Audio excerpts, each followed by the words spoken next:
Hi, my name is Paul May. I'm one of the co-founders of BuzzStream. I founded BuzzStream with Jeremy Benkin in 2008, so it's been about 4 years now. We started the company with an idea based on a challenge that Jeremy had faced with his last company, ApartmentRatings.com.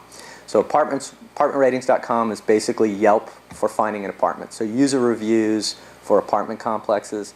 Jeremy built that from a bootstrap business into a pretty large revenue business that eventually got sold to internet brands. And the way he built it was entirely via organic methods. So getting found in the search engines as well as traffic driven from referrals, PR effectively. His biggest challenge in building that company was in order to rank well and in order to get found, he needed to conduct outreach to people to drive links, drive mentions, drive buzz. But he needed to do it in a way that would scale, but to be effective it needed to be personalized, relationship-based, just not spammy. And he found one of his biggest challenges was there just weren't tools out there to help him research websites and influencers, manage his relationships with them and manage the outreach, and keep track of everything he was doing. So that was the original vision for BuzzStream and what eventually led us to look at building a solution.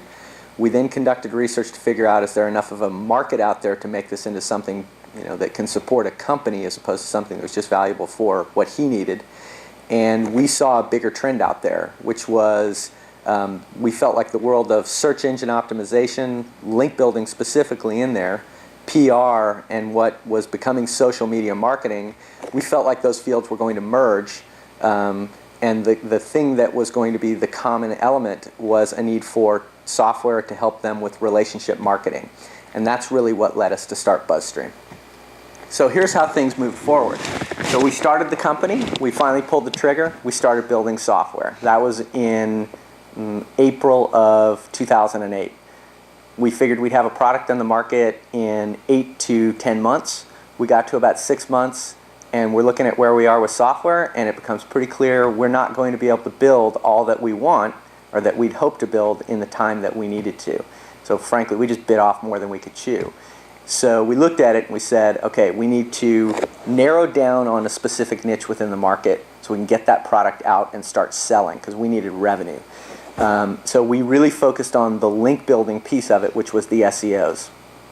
And this was more, it encapsulated a big chunk of our original vision, but not all of it, and it had more of traditional link building, which was a little different. So we got the product out in the market, we started selling to those guys, turned it on, expecting things to just crank and get going. Not exactly how things went. Within I'd say the first 6 months, revenue was very slow, but we just kept grinding away at it and kept working at that market. And starting in about year 2.5, things started picking up. We had nice solid revenue, but not really definitely not breakout. Starting in about year 3, we saw this shift happen in the market. A couple things happened.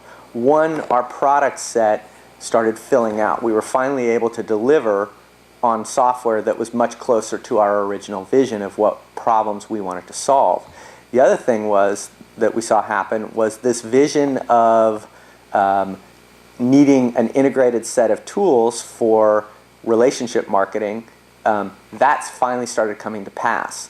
Up until that point, search engine optimization, link building in the SEO space was still very transactional. Hey, I just want to get as many as I can. It wasn't about relationships. That started changing as Google's algorithm started changing. PR and search and social media marketing professionals started thinking more in terms of scale. They started looking at it and saying, look, the 5 publications that I used to be able to count on for press, nobody reads them anymore. I need to focus on bloggers, and I need to expand outreach. So those two forces started coming together, and with that, we saw a big bump in revenue. So particularly over the last year, and particularly over the last 6 months, we've seen a significant increase in our revenue and really big growth. So we've grown, as an example, since the start of the year, we've grown over 50% this year.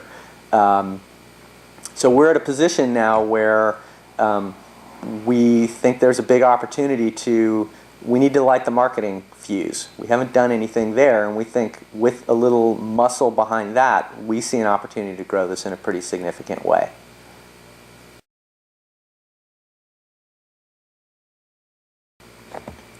So BuzzStream is designed to help with three things. One is researching influencers and websites. Two is keeping track of your relationship and your outreach. And three is reporting. So the research piece is if I find a website that it looks like a potential candidate for outreach to try to get a link or a mention or just to build a relationship with, I can research them to figure out what do they care about, how influential they are, and to do it really fast.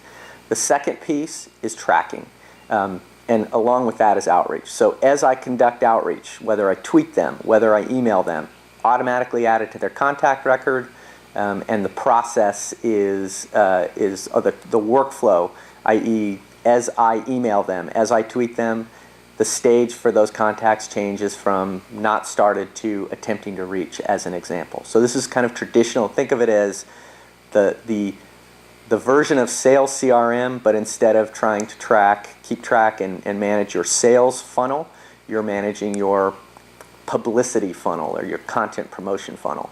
And the last piece is reporting. So at the end of the day, what are you trying to do? You're trying to get links, trying to get mentions. BuzzStream provides reporting to help with that.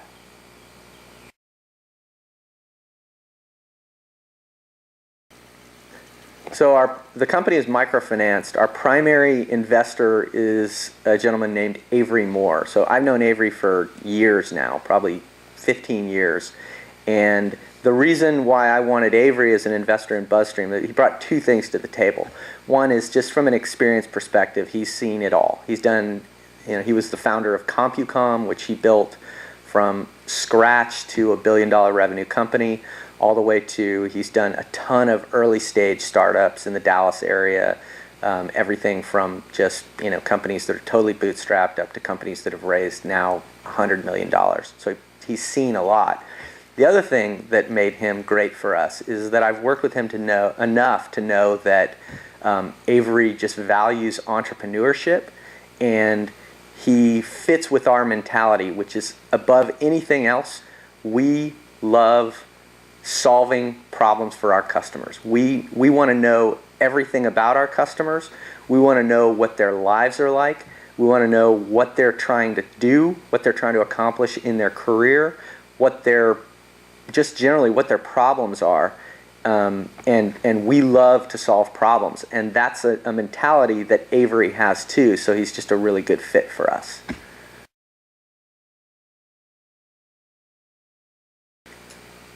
So the person in this role, their primary responsibility is going to be inbound marketing.